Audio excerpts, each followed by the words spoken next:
شروع کوم په نوم د رب ذوالجلال چې ډېر زیات بخښونکی او مهربانه ذات دی. قدرمنو کتونکو اوریدونکو سلامونه، نیکې هیلې، پیرزونې یو وارې بیا محمد صدیق په پروګرام روښانه ستوري کې ستاسو په درانه خدمت کې حاضر دی. قدرمنو کتونکو اوریدونکو یو وارې بیا موږ راغلي یو د هشنغر خاورې ته. څنګه چې ما په تیرو پروګرامونو کې تذکره کړې وه چې د هشنغر خاوره دا ډېره علم خیزه، مردم خیزه، ادب خیزه خاوره ده. دې خاورې ډېر لوړ او ډېر معتبر شخصیتونه پیدا کړي دي چې د هغې په مصداق کې نن موږ راغلي یو.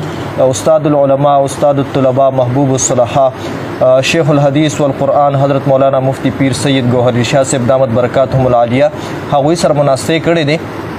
حضرت مفتی صاحب هغه شخصیت دی د چا د علم وړانګې او څانګې چې دومره ګوري او دومره خوري دي چې د هغې سورې د هر پښتون په کور، د هر پښتون په چاپیرچل، د هر پښتون په کوڅه باندې خور او ور دی او پښتانه په هغه سوري باندې خاد او آباد دي. نو هغوی سره به د هغوی په ژوند او فن باندې خبرې کوو. مونږ سره اوسئ. مفتي صاحب محترم، د ټول ناول خو تاسو ته په خپل پروګرام روښانه ستوري کې هرکلی ویم. السلام علیکم ورحمت الله وبرکاته. الله تا خوشحاله کړي او استاد راتلو ډېره مهرباني، شکریه. الله دې د اجر په دواړو جهانونو کې درکړي او د تکلیف مصیبت نه الله تعالی سره زموږ په امان کې ساتي. آمین آمین. مفتی صاحب محترم، د روایتو مطابق په زما ډومبۍ پوښتنه هم دغه وي چې د خپل زیږون حوالې سره راته ووایئ چې دا د شبنم معطره ګل دا په کومه خاوره او په کوم سر کې رادرغون شو؟ موږ خو اصل کې د تنګي اوسېدونکي یو او د تنګي ځایي اوسېدونکي او صاحبزادګان مونږ ته ویل کېږي. او د تنګیوالو صاحبزادګانو دا تنګي چې دی دا د صاحبزادګانو یو نیکه دی، تنګي خان ورته ویل کېږي. دا د هغې په نوم باندې آباد شوی دی. او زه په 1970 کې په تنګي کې د صاحبزادګانو په مالت کې زما پیدایش شوی دی. ماشاءالله 1970 کې. صحیح. مفتی صاحب محترم، د پیدایش نه پس ظاهره ده سړی په ښه بد پوه شي، نو عصري تعلیم دپاره هڅه کوي. نو که د عصري تعلیم حوالې سره راته ووایئ چې څومره عصري تعلیم مو حاصل کړی دی او د کوم ځای نه مو حاصل کړی دی؟ زموږ په دې کلي کې یو سکول و، موږ ورته پرایمري سکول وی، او دا په دې ټول کلي کې یو بل هم نه. صحیح. ټولو علاقو کې مخکې هم دا کیفیت. صحیح. نو دلته یو سکول و، هغه د جینکو په کالج باندې بدل شوی دی. ما د 5مو پورې سکول په هغې کې ویلی. بیا مې د هغې نه پس 6 او 7 د تنګي های سکولو په هغې کې وي. بیا عمرزو ته لاړم، نو 8 9 10 میل ته وي. او په دغې 9 کې 8 کې 9 کې زما د یو ډېر لوی شخصیت سره ملاقات وشو. او هغه حضرت مولانا سراج الحق صاحب ته وی دی ورخوا جماعت کې. او ډېر ولی الله سړی. هغه چې ما ته یو ځل داسې وکتل، بس د هغه یو نګاه د وجې بس زه د هغه مرید شوی یم. حضرت مولانا سراج الحق صاحب ته ویل کېږي. نو ما په 8 جماعت کې چې امتحان شوی او چوټیانې وې، نو ما په هغه سره بیعت وکړه. ما وله د صوفیانو د چیله وویستله. یو خو د تبلیغیانو چیله وي، د صوفیانو هغه چیله. او د هغې نه پس ما 9 او 10 کړو. د هغې نه پس بیا د هغه سره زما تعلق و. او د هغې نه پس مې بیا په 93 کې سبق شروع کړو. 94 اوله درجه د 10 یعنی موږ دا ویلی شو چې تاسو عصري تعلیم 10 پورې دی؟ نه، ما د هغې نه پس بیا پرایویټ MA کړي دي. صحیح. نو ما یو MA په اسلامیات کې کړې ده او بله MA په عربیه کې کړې ده. ماشاءالله. حضرت د عصري تعلیم نه بعد بیا چې کله تاسو علمي سفر ته راغلئ، علمي سفر آغاز مو وکړو، نو آغاز مو بیا په کوم سن کې وکړو؟ د کومې مدرسې نه مو وکړو او بیا تر فراغته پورې کومو مدارسو ته لاړئ او فراغت هم بیا د کومې مدرسې؟ دا 93 ما وخت 93 نه 83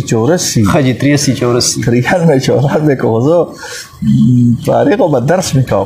ماشاءالله. دا په 83 کې 93 نه 83 صحیح. په 83 کې ما اول علم شروع کړ، اوله درجه. نو زموږ دلته جامعه مدرسه وه د 83 اخرو، زما خیاط ستمبر و د 83. او د 84 زموږ د اسلامي کالونه چې دا بس درې بل شان نه چلیږي. یعنی زموږ په شوال کې ابتدا کوو او بیا په رجب کې زموږ تعلیمي سلسله ختمیږي. نو دا رجب او دا چې یو ځای کړو 83 دا زما اوله وه. بیا د هغې نه پس یو کال زه 400 ته لاړم جامعې ته، بیا رالم پس دلته. بیا د هغې نه پس مسلسل زما ټول تعلیمي سلسله په دارالعلوم حقانیه کوړه خټک کې وه. ښه جي ماشاءالله. نو ما تقریبا هلته مسلسل 8 کاله بیا تېر کړل. ښه جي ښه. 7 کالو. صحیح صحیح. او بیا تخصصونه مې ملته وکړو بیا په 91 کې. ښه جي. او د 91 خیرو د 92 سرو. ښه جي. په دې کې زما فراغت بیا دغه دی نو. ښه جي ښه. په 93 تخصصونو سره. صحیح تخصص سره بیا په دغه سن کې تاسو فراغت وشو. صحیح. مفتي صاحب محترم ظاهر چې کله د انسان فراغت وشي نو زیات علما چې کوم دی هغه درس او تدریس میدان ته چې کوم دی سوچ کوي او دغه تګو دوړ کوي چې ما ته درس ملو شي. نو مفتي صاحب محترم تاسو بیا درس آغاز زما د درس په اول کال باندې زما د حضرت مولانا گوهر شاه صاحب مدرسه جامع اسلامیه. ښه جي. هغه کې زما درس شروع. ښه جي. او مسلسل 15 کاله ما بیا غوي سره درس وکړ. ښه جي. او زما د درس په هغه وخت ډیره شهره وه. ښه جي. خاص کر خصوصا زما د شر جامع. صحیح. او د سلم او د مولا حسن. صحیح. مې وزه دا ماغه بیا زموږ دا مدرسه تقریبا 1998 کې مونږ ابتدا وکړه. صحیح. نو زه هلته وم چې ما باغې سره درس هم کوو دا مدرسه. صحیح. بیا د هغې نه پس په 99 کې واپس زه دلته راغلم. ښه جي. او دلته مستقل زموږ درس د 99 نه مستقل درس خو تقریبا د 94 نه ما دلته کوو خو د مدرسې شکل کړو. صحیح صحیح. 98 کې چې 97 کې د مدرسې شکل ورکړو خو دا مدرسه هم خو زه به تلم هلته درس له. ښه جي. بیا د هغې نه پس چې ما دغه ځای نه استعفا وکړه نو په 99 کې زموږ د مدرسې باقاعده رجسټر افتتاح وشو. حضرت مفتي صاحب مفتي فرید صاحب مونږ راوست. ښه جي. او بیا زموږ د دې درس ابتدا شو دا 1998 نه تر 2023 پورې مسلسل په دې کې درسونه کیږي. ماشاءالله ماشاءالله ماشاءالله. مفتي صاحب محترم د بیعت تعلق حواله سره کراته وای چې بیعت تعلق مچا سره دی او چا سره چې تاسو د بیعت تعلق نه دغه شخصیت انتخاب تاسو ولې کړی دی؟ زما خو ولنې د بیعت تعلق ماته ته وی زه ډیر ماشوم او ولا ګیرم نه. خی. او په اتم جمعات کې چې زما د بیعت تعلق ولنې حضرت سراج الحق صاحب سره ډېر ولی الله مې کرامتونه لیدلي په دستورګو. خی. او دا ټول علاقه دغه په شهادت او په کرامت باندې قائل ده. د علاقه ټول مریدانو. صحیح. هغه سره ما په نقشبندیه کې بیعت کړو قادری سبقونه مرا کړی. خی. دا غینه پس هغه چې کله وفات شو نو ما بیا دا ما په خیال او په 88 کې د مفتی فرید صاحب سره بیعت وکړ. خی.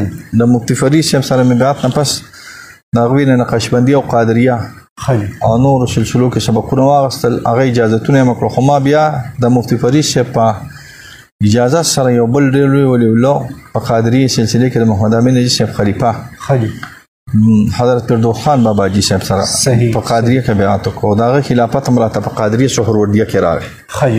صحیح. او بیا د ګورلې شریف د عبداللطیف خان صاحب یو خلیفہ مولانا محمد اسحاق صاحب یو ته مزدور آباد پیر صاحب. دا غینه بیا په نقشبند په چشتیه نظامیه کې بیعت کو هغه سلسله او سره چشتیه نظامیه صابریه د ټول سلسله د ځان لا طرقونه موجود. ماشاءالله ماشاءالله.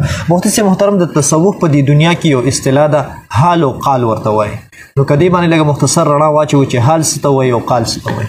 قال خو دې ته وایي چې سړی صرف خبرې کوي او د هغې په کیفیت نه پیږي. لکه سړی وایي کشف. صحیح. لکه سړی وایي عروج. صحیح. لکه سړی وایي نزول. صحیح. لکه سړی وایي وحدت الوجود. صحیح. یعنی صرف په الفاظو کې وایي او پیږي په نه چې څه چل دی دې ته قال وایي. صحیح. او چې تاسو وایي کشف او بیا تا ته کشف کیږي او ته عروج او بیا د عروج کیږي او ته مشاهده او بیا د مشاهده کیږي. صحیح. او ته کرامت او الله د کرامت ظاهری نو د تحال. صحیح. یعنی د الفاظ او حقیقت او معنا چې چا کې راشي د تحال ویل کی. صحیح. نو قال مراد دا چې کشف ویل او حال مراد دا چې دا شی په عملی کې بدل پریکټیکل وته ویل. صحیح صحیح صحیح. ماشاءالله.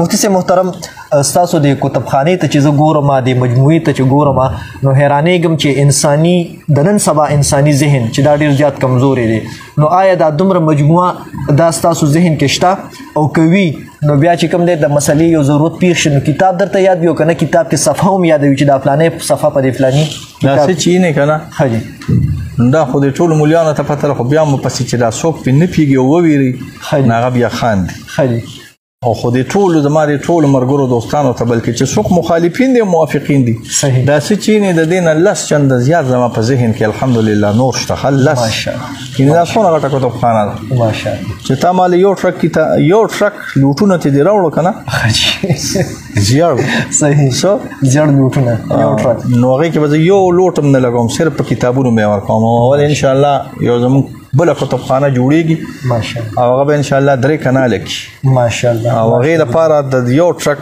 د لوټونو ضرورت دی چې هغه ډکې ښه دونه کتابونه موجود دي دا خو چې څوک نه پوهېږي بیا خاندي صحیح بالکل دا د 1 کروڑ او 40 لاک روپو کتابخانه ده چې 5 کروڑ روپو نه چې د 10 کروڑ روپو کتابونه پکې واچوي که نه صحیح بیا هم انشاءالله کمه به او زیاته به دي بالکل جی بالکل حضرت اخیری پوښتنه به کوم ستاسو وخت مې ډېر زیات واغوښتو د موجوده دور ځوانان چې په ذهن باندې هم ډېر زیات کمزوري د مطالعې ذوق او شوق هم نشته نو هغوی ته به څه پیغام ورکوي چې یو خو ذهن هم تیز شي بل د مطالعې ذوق او شوق ورته پیدا شي دوی دا یو کار وکړي الله پاک په مولیان کې د ټچ موبایل نه په خلار شي خفه کېږي ما صحیح او چې ځوانان دي او که بوډاګان دي او که مولیان دي او که قاریان دي که سهار دی که ماښام دی بالکل خو بس ټچ موبایل دی او ویډیوګانې دي او سیلفې دي او بس نعتونه دي او ترانې دي هلکه د مسلمان زامنو چېرته کتاب راوالی چېرته علم حاصل کې چېرته یادداشت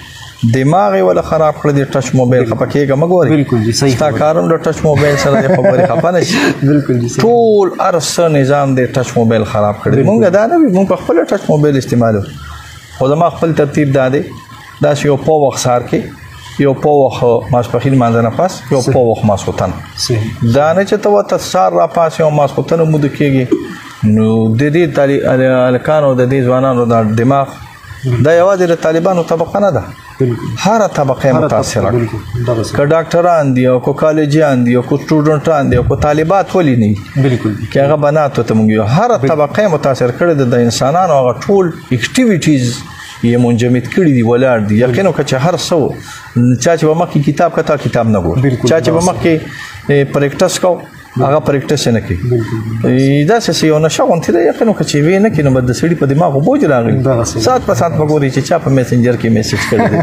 او چې لا بیا د خامخا فرینډان هم راغلي ډېره زیاته مننه مفتي صاحب محترم ستاسو بیا هم زه ډېر زیات مشکور یم چې د خپل قیمتي اصول هم زموږ په نوم کې قدرمندو کتونکو اورېدونکو زموږ د پروګرام مرام او پیغام هم دغه وي چې دا د علم د ادب او د مذهب دا محترم دا مقدم او دا مستحکم ستوري دا ولس ته په ګوته کړو او د دوی دا علمي هلې ځلې دا خوندي کړو زه به د خپل پروګرام اختتام کوم په دغه یو ټپې سره او دا ټپه به زه حضرت مفتي صاحب ته ډالۍ کوم چې یار د صفت محتاج نه دی یار د صفت محتاج نه دی او په ګلابونو عطر چا شیندلي دي نه